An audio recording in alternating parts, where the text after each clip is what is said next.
Hi ಎಲ್ರಿಗೂ welcome back to my channel. This is Ibbani. So after long time ತುಂಬ ಜನ ಈ ಒಂದು ಪ್ರಶ್ನೆನ ನನ್ನ ಕೇಳ್ತಾನೆ ಇದ್ರಿ. ಸೊ ನಿಮಗೋಸ್ಕರ ಇವತ್ತಿನ ಒಂದು ವಿಡಿಯೋ.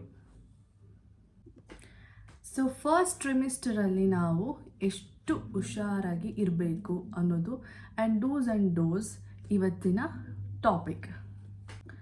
ನೀವೇನಾದರೂ ಪ್ರೆಗ್ನೆಂಟ್ ಆಗಿದ್ದರೆ ಅಥವಾ ಪ್ರೆಗ್ನೆನ್ಸಿಗೆ ಟ್ರೈ ಮಾಡ್ತಿದ್ದೀರಾ ಅಂತಂದರೆ ಒಂದೊಂದು 2 ಮಂತ್ಸ್ ಆದಮೇಲೆ 3 ಮಂತ್ಸ್ ಆದಮೇಲೆ ನಾವು ಪ್ರೆಗ್ನೆನ್ಸಿಗೆ ಟ್ರೈ ಮಾಡ್ತೀವಿ ಅನ್ನೋದಾಗಿದ್ದರೆ ಸೊ ಈ ವಿಡಿಯೋ ಡೆಫಿನೆಟಾಗಿ ನಿಮ್ಗೆ ಯೂಸ್ಫುಲ್ ಆಗುತ್ತೆ. ಬಿಕಾಸ್ ಫಸ್ಟ್ ಸ್ಟಾರ್ಟಿಂಗಲ್ಲಿ ನೀವು ಎಷ್ಟು ಹುಷಾರಾಗಿರಬೇಕು ಅನ್ನೋದನ್ನು ಈ ವಿಡಿಯೋದಲ್ಲಿ ನಾನು ಪಿನ್ ಟು ಪಾಯಿಂಟ್ ಬಗ್ಗೆ ಡೀಟೇಲ್ಸಾಗಿ ಹೇಳ್ಕೊಡ್ತೀನಿ. ಸೊ ಬೇಸಿಕಲಿ ನಾವೇನು ಅರ್ಥ ಮಾಡ್ಕೋಬೇಕು, ಫಸ್ಟ್ ಟ್ರೈಮಿಸ್ಟರ್ ಅಂದರೆ ಏನು, 0 to 13 ಅಂದರೆ ವಾರಗಳ ಲೆಕ್ಕ ಬರುತ್ತೆ. ಸೊ ಇವಾಗ ನಾವು 9 ತಿಂಗಳು ಪ್ರೆಗ್ನೆಂಟ್ ಅಂತ ಅಂದರೆ 40 ವೀಕ್ಸ್ ಅಂತ ಬರುತ್ತೆ. ಸೊ ಫಸ್ಟ್ 3 ತಿಂಗಳು 13 ವಾರವರೆಗೂ ಅಂತಲೇ ಬರೋದು.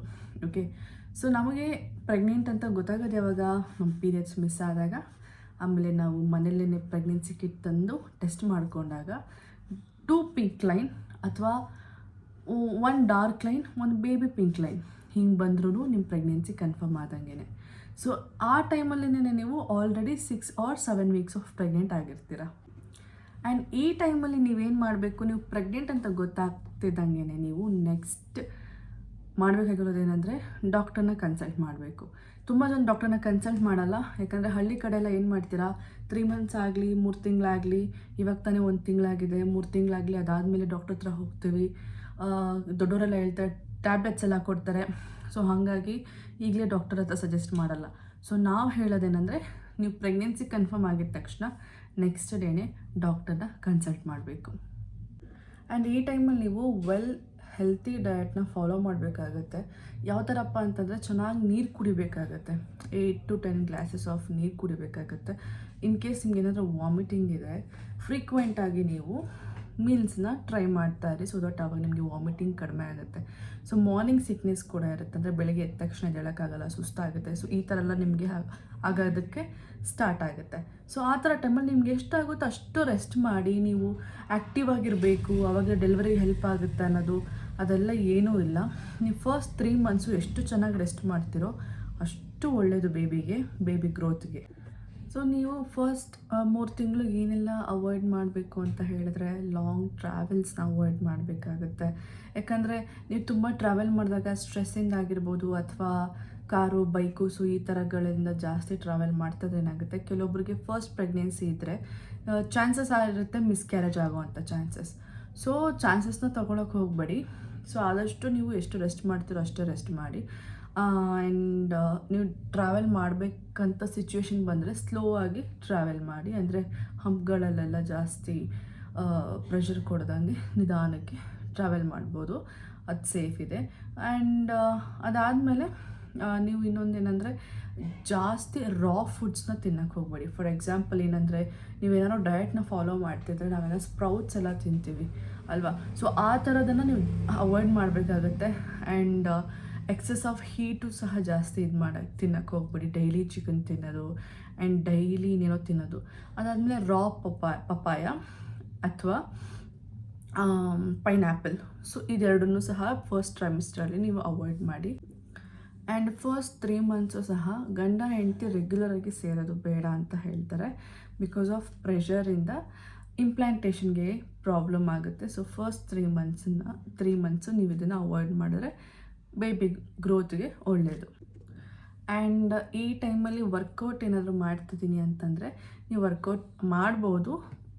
ಲೆಟ್ ಇಟ್ ಬಿ ವೆರಿ ಎಂತಾರೆ ಜೆಂಟಲ್ ವರ್ಕೌಟ್ ಇರಲಿ. ಹೆವಿ ವೆಯ್ಟ್ಸ್ ಲಿಫ್ಟ್ ಮಾಡೋದು ಅಥವಾ ಈ ಥರ ಏನಾದರೂ ನೀವು ಹಾರ್ಡ್ಕೋರ್ ವರ್ಕೌಟ್ ಮಾಡಿದ್ರೆ there are chances of getting miscarriage. ಇದು ಪ್ರತಿಯೊಬ್ಬರಿಗೂ ಆಗಲ್ಲ. ಬಿಕಾಸ್ ನಾನು 3 ಮಂತ್ಸ್ ಪ್ರೆಗ್ನೆಂಟ್ವರೆಗೂ ನಾನು ವರ್ಕೌಟ್ ಮಾಡಿದ್ದೀನಿ. ವಾಮಿಟಿಂಗ್ ಸ್ಟಾರ್ಟ್ ಆದಮೇಲೆ ನಾನು ವರ್ಕೌಟ್ ಮಾಡೋದು ಸ್ಟಾಪ್ ಮಾಡಿದ್ದು. ಪ್ರತಿಯೊಬ್ಬರಿಗೂ ವೆಯ್ಟ್ ಲಿಫ್ಟ್ ಮಾಡಿದ ತಕ್ಷಣ ಅಬಾರ್ಟ್ ಆಗೋದು ಈ ಥರ ಆಗಲ್ಲ. ಫಸ್ಟ್ ಪ್ರೆಗ್ನೆನ್ಸಿ ಆಗಿರೋದ್ರಿಂದ ಸ್ವಲ್ಪ ಕೇರ್ಫುಲ್ಲಾಗಿದ್ದರೆ ಒಳ್ಳೆಯದು. ಇಲ್ಲ ಅಂತಂದರೆ ಬೇಗ ಇಂಪ್ಲಾಂಟೇಷನ್ ಬೇಬಿ ಬೆಳವಣಿಗೆ ಬರೋಕ್ಕಿಂತ ಮುಂಚೆನೇ ಅಬಾರ್ಟ್ ಆಗೋ ಚಾನ್ಸಸ್ ಜಾಸ್ತಿ ಇರುತ್ತೆ. ಮತ್ತು ಈ ಒಂದು ಟೈಮಲ್ಲಿ ಜಾಸ್ತಿ ಬಿಸಿ ನೀರನ್ನ ಮೈ ಮೇಲೆ ಹಾಕ್ಕೊಳ್ಳೋದು, ತುಂಬ ನಡೆಯೋದು, ಇದೆಲ್ಲ ಬೇಡ. ನಿಮಗೆ ಆದರೆ ಮೈಲ್ಡಾಗಿ ಯೋಗ ಮಾಡಿ, ಲೈಟ್ ಎಕ್ಸಸೈಸ್ ಮಾಡಿ, ಡೈಲಿ ಒಂದು ನೈಟ್ ಊಟ ಆದಮೇಲೆ ವಾಕಿಂಗ್ ಮಾಡಿ, ಫುಡ್ಡಲ್ಲೂ ಅಷ್ಟೇ ಹೆಲ್ದಿ ಫುಡ್ಸ್ನ ತಿನ್ನಿ. ಬಿಸಿ ಬಿಸಿ ಊಟ ಮಾಡಿ ಹೆಲ್ದಿ ಫುಡ್ಸ್ನ ತಿನ್ನಿ. 3 ಹೊತ್ತೂ ಕೂಡ ಏನೆಲ್ಲ ಕ್ರೇವಿಂಗ್ಸ್ ಆಗುತ್ತೆ ಎಲ್ಲನೂ ತಿನ್ನಿ. ಆದರೆ ಐಸ್ ಕ್ರೀಮ್ಸು, ಚಾಕ್ಲೇಟ್ಸು ಏನು ಬೇಕಾದ್ರೂ ಚೆನ್ನಾಗಿ ತಿನ್ನಿ. But at the same time ನಿಮಗೆ ಫಸ್ಟ್ ಟ್ರೈಮಿಸ್ಟ್ರಲ್ಲಿ ನಿಮಗೆ ಬ್ಲಡ್ ಟೆಸ್ಟ್ನೂ ಸಹ ಮಾಡ್ತಾರೆ. ಅದನ್ನು ನೋಡಿಕೊಂಡು ನಿಮ್ಮ ಬ್ಲಡ್ ಶುಗರ್ ಲೆವೆಲೆಲ್ಲ ಹೇಗಿದೆ, ಹಿಮೋಗ್ಲೋಬಿನ್ ಲೆವೆಲ್ ಹೇಗಿದೆ, ಅದಾದಮೇಲೆ ನಿಮ್ಮ ಥೈರಾಯ್ಡ್ ಟೆಸ್ಟ್ ಕೂಡ ಮಾಡಿಸ್ಲೇಬೇಕು ಫಸ್ಟ್ ಟ್ರೈಮಿಸ್ಟರಲ್ಲಿ. ಸೊ ಇದೆಲ್ಲ ನೋಡಿಕೊಂಡು ನೀವು ಡಯಟ್ನ ಫಾಲೋ ಅಪ್ ಮಾಡಿ. ಸ್ಟ್ರಿಕ್ಟ್ ಡಯಟ್ ಅಂತೆಲ್ಲ ಏನು ಹೋಗಬೇಡಿ. ನನ್ನ ಅನಿಸೋ ಪ್ರಕಾರ ಈಟ್ ಹೆಲ್ದಿ ಫುಡ್ಸ್. ನಿಮ್ಗೇನು ಕ್ರೇವಿಂಗ್ಸ್ ಆಗುತ್ತೆ ತಿನ್ನಿ, ಏನೂ ತೊಂದರೆ ಇಲ್ಲ. ಬಟ್ ರಾ ಐಟಮ್ಸ್ನ ಸ್ವಲ್ಪ ಅವಾಯ್ಡ್ ಮಾಡಿ.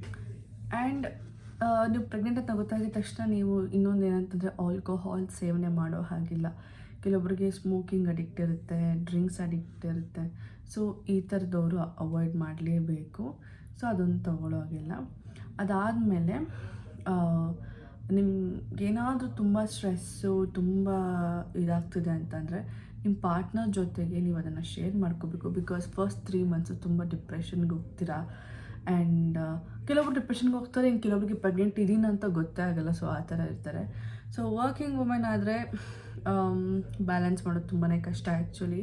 ಯಾಕಂದರೆ ವಾಮಿಟು, ಮಾರ್ನಿಂಗ್ ಸಿಕ್ನೆಸ್ಸು ಪ್ರತಿಯೊಂದೂ ಇರುತ್ತೆ.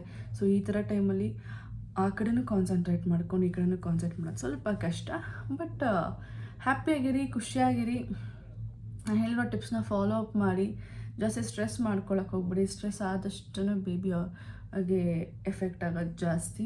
ಸೊ ಗೊತ್ತಲ್ಲ, ಅರ್ಥ ಆಗಿದೆ ಅಂದ್ಕೊತೀನಿ. It's all very basic informations.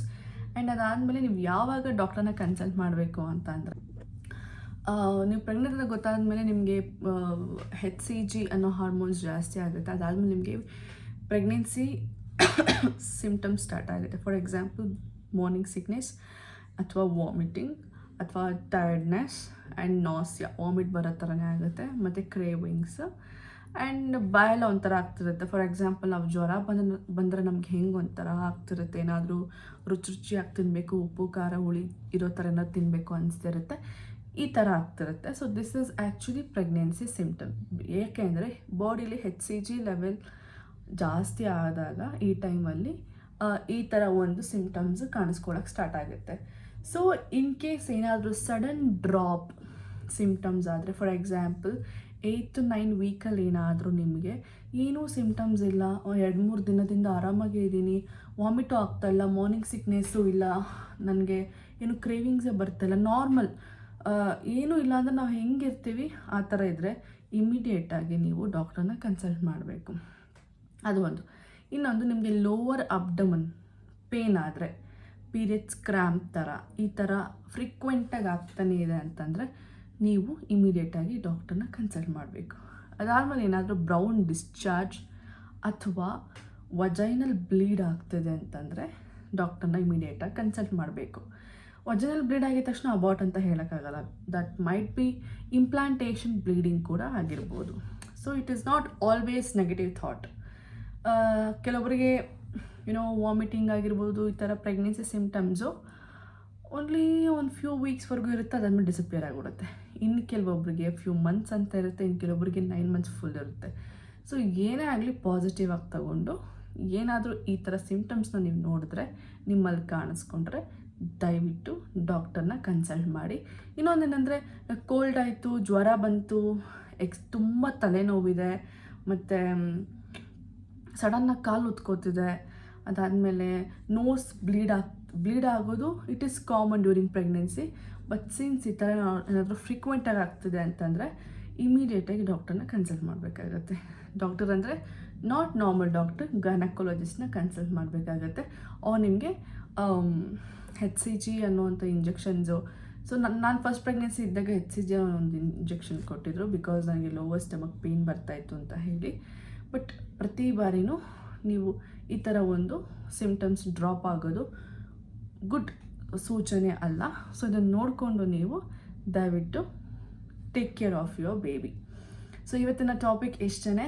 So ನಿಮ್ಗೇನಾದರೂ ಇನ್ನೂ ಜಾಸ್ತಿ ಇನ್ಫಾರ್ಮೇಷನ್ ಬೇಕು ಇದ್ರ ಬಗ್ಗೆ ಅಥವಾ ಪ್ರೆಗ್ನೆನ್ಸಿ ರಿಲೇಟೆಡ್ ವೀಡಿಯೋಸ್ ಜಾಸ್ತಿ ಬೇಕು ಅನ್ನೋದಾದರೆ ಕಮೆಂಟ್ ಸೆಕ್ಷನಲ್ಲಿ ಕಮೆಂಟ್ ಹಾಕಿ. ಮತ್ತು ನಿಮ್ಗೇನಾದರೂ ಆ್ಯಸ್ ಆಫ್ ನೀವು ಅರ್ಲಿ ಪ್ರೆಗ್ನೆನ್ಸಿಯಲ್ಲಿ ಇದ್ದೀರಾ ಅಂತಂದರೆ ನಿಮ್ಗೇನಾದರೂ ಸಿಮ್ಟಮ್ಸ್ ಏನಾದರೂ ಇತ್ತು, ಏನಾದರೂ ಡೌಟ್ ಇದೆ ನನಗೆ ಕಮೆಂಟ್ ಸೆಕ್ಷನಲ್ಲಿ ತಿಳಿಸಿ. ಆ್ಯಂಡ್ ಮುಂದಕ್ಕೆ ಯಾವ ಥರ ವೀಡಿಯೋ ಬೇಕು ಅನ್ನೋದನ್ನು ನನಗೆ ಕಮೆಂಟ್ ಸೆಕ್ಷನಲ್ಲಿ ತಿಳಿಸಿ, ಅಥವಾ ನನ್ನ ಇನ್ಸ್ಟಾಗ್ರಾಮ್ ಐ ಡಿಲಿ ನನಗೆ ಬಂದು ಮೆಸೇಜ್ ಮಾಡಿ ಯಾವ ಥರ ವೀಡಿಯೋ ಬೇಕು ಅಂತ. ಖಂಡಿತವಾಗ್ಲೂ ನಾನು ಆ ರೀತಿ ವೀಡಿಯೋ ಮಾಡೋದಕ್ಕೆ ಟ್ರೈ ಮಾಡ್ತೀನಿ. ಆ್ಯಂಡ್ ನೆಕ್ಸ್ಟ್ ವೀಡಿಯೋದಲ್ಲಿ ಸಿಗ್ತೀನಿ. Until then see you guys, take care, bye bye.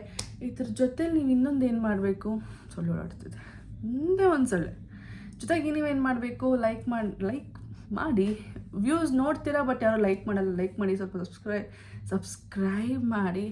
And ನಮಗೂ ಸ್ವಲ್ಪ ಮೋಟಿವೇಟ್ ಬರುತ್ತೆ ವೀಡಿಯೋಸ್ ಜಾಸ್ತಿ ಹಾಕಬೇಕು ಅಂತ. ನನಗೆ ಜಾಸ್ತಿ ವ್ಯೂಸ್ ಆಗಲಿ ಏನಂತಾರೆ ಸಬ್ಸ್ಕ್ರೈಬ್ ಆಗಲಿ ನನಗೆ ಜಾಸ್ತಿ ಬರ್ತಾ ಇಲ್ಲ. ಸೊ ಹಂಗಾಗಿ ನಂಗೆ ಅಷ್ಟು ಇಂಟ್ರೆಸ್ಟ್ ಬರ್ತಲ್ಲ ಮಾಡೋದಕ್ಕೆ. ಬಟ್ ಕೆಲವೊಬ್ಬರು ಪಾಪ ತುಂಬ ಮೆಸೇಜ್ ಮಾಡ್ತಾ ಇದ್ದಾರೆ, ವೀಡಿಯೋಸ್ ಹಾಕಿ, ಸ್ಟಾಪ್ ಮಾಡಿಬಿಡಿ ಹಾಕಿ ಅಂತ. ಸೊ ಅವ್ರಿಗೋಸ್ಕರನೇ ಮಾಡ್ತಿದ್ದೀನಿ. ಬಟ್ ಸ್ಟಿಲ್ ನೀವು ಇನ್ನೂ ಯಾರೆಲ್ಲ ನೋಡ್ತಿದ್ದೀರಾ, ನೀವು ಸ್ವಲ್ಪ ಲೈಕ್ ಮಾಡಿ, ಒಂದು ಸ್ವಲ್ಪ ಸಬ್ಸ್ಕ್ರೈಬ್ ಮಾಡಿದ್ರೆ ನನಗೂ ಸಹ ಒಂದು ಮೋಟಿವೇಟ್ ಆಗುತ್ತೆ ಇನ್ನೂ ಜಾಸ್ತಿ ವೀಡಿಯೋ ಮಾಡಬೇಕು ಅಂತ. ಓಕೆ, ಸೊ ಇವತ್ತಿನ ಟಾಪಿಕ್ ಅಷ್ಟೇ. ನೆಕ್ಸ್ಟ್ ವೀಡಿಯೋದಲ್ಲಿ ಇನ್ನೊಂದು ಟಾಪಿಕ್ ಬಗ್ಗೆ ಬರ್ತೀನಿ. ಅಂಟಿಲ್ ದೆನ್ ಬಾಯ್.